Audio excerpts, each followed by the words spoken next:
You found it. Your home for the best content on your favorite team, the Fighting Tigers of LSU. Do us a favor, subscribe to the channel, leave your comments below, and be sure to smash that like button.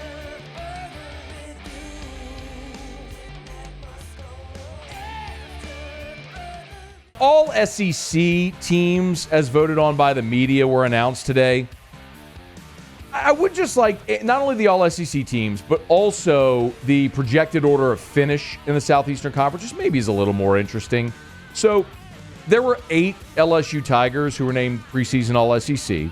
Will Campbell, Harold Perkins, Xavion Thomas, named to the first team. Xavion Thomas as an all-purpose player. Tyron Lacey, Mason Taylor, Emory Jones, second team. And then, along with Major Burns, Xavion Thomas as a return specialist, and then Slade Roy as a third-teamer. So those are the LSU players that made preseason all-conferences voted on by the media. One thing that I would kind of like to point out, and I know a lot of people melt over this stuff sometimes, there were roughly 1,000 credentialed media members at Media Days. And only a little over 200 voted, meaning roughly 20%. 1 out of 5 actually took the time to cast a ballot. 2 of them picked Vanderbilt to win the conference, which shows you how seriously some that even fill out a ballot actually take it. I know a lot of us know our team very well, but understand that media in the conference that covers one team doesn't know your team as well as you do. For example, I primarily cover LSU. I don't know everything about South Carolina's team this year. Not as much as a South Carolina player would, or fan would. So you're always going to get a bump for players that attend media days, like Alex Huntley, who was a defensive lineman from South Carolina. We all saw him. We got to talk to him. Nice guy. He's a giant, too. Anyway, you're going to sort of give an ode to that guy because you're familiar with the name. So sometimes it goes that way. But here's how it worked for the projected order of finish. Thank you. You can kill the music, Muse. Georgia and Texas were runaway favorites at the top of the SEC and are projected to meet in the SEC championship game. So Georgia, Texas, Alabama was picked third, followed by Ole Miss, LSU 5th, Missouri, Tennessee, Oklahoma was 8th. So that's your first half. Georgia, Texas, Bama, Ole Miss, LSU, Missouri, Tennessee, Oklahoma. That's your top 8. Second half of the league, Texas A&M 9th, Auburn 10th, Kentucky, Florida. That's your top 12. And then the bottom 4, South Carolina, Arkansas, Mississippi State, Vanderbilt. Tell you this. When you look at that, if you look at 12 through 16, Florida, South Carolina, Arkansas, Mississippi State, Vandy, LSU plays 4 of those 5. Half of LSU's league games this year are teams projected in the bottom 5 of this league.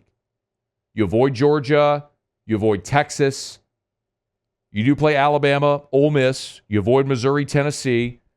You've got Oklahoma and Texas A&M. So LSU's schedule does actually shape up pretty nicely this year when you look at that. I'll share with you my projected order of finish. Again, not that my projected order of finish means anything more than anyone else's. I'm just sharing this with you for the sake of transparency. I did fill out a ballot, and I'll just tell you how I voted.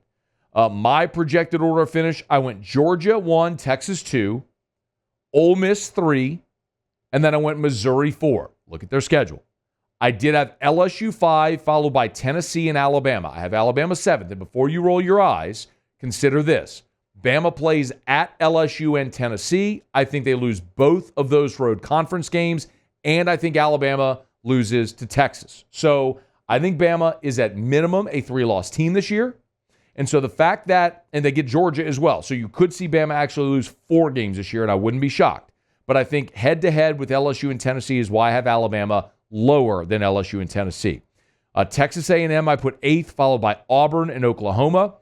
I have Florida 11, Kentucky 12, and the reason I don't have those inverted is that they play in Gainesville this year, so I picked Florida effectively to beat Kentucky and potentially be ahead of them because of a tiebreaker. Then I have South Carolina, Mississippi State, Arkansas, and Vanderbilt. That's my projected order finish. I'm not saying my opinion is any greater than yours or more valid than yours or anybody else's. I had a vote. I filled it out. I'm sharing with you what I did. You can laugh at me at the end of the season when I'm dead wrong. But again, I went Georgia, Texas, Ole Miss, Missouri, LSU, Tennessee, Alabama, Texas A&M, Auburn, Oklahoma, Florida, Kentucky, South Carolina, Mississippi State, Arkansas, Vanderbilt. And I know every year I always get Mississippi State people mad at me because they're like, everyone always projects us way too low and we always outperform our projections. I get that. And I'm aware of that when I vote as well. But I also look at Mississippi State and it's 3 head coaches in 3 years. You're completely changing a system again. So 3 years, 3 different offensive systems, new quarterback coming in, new head coach coming in. I think there's a lot of challenges. And oh, by the way, have you looked at Mississippi State's schedule? So I don't know why I'm speaking specifically to Mississippi State people.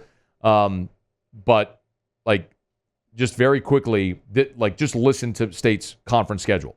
Florida, at Texas, at Georgia, A&M, Arkansas, at Tennessee, Missouri, Ole Miss, at Ole Miss. So they're at Texas, at Georgia, at Tennessee, at Ole Miss. And then their home games are Florida, A&M, Arkansas, and Missouri.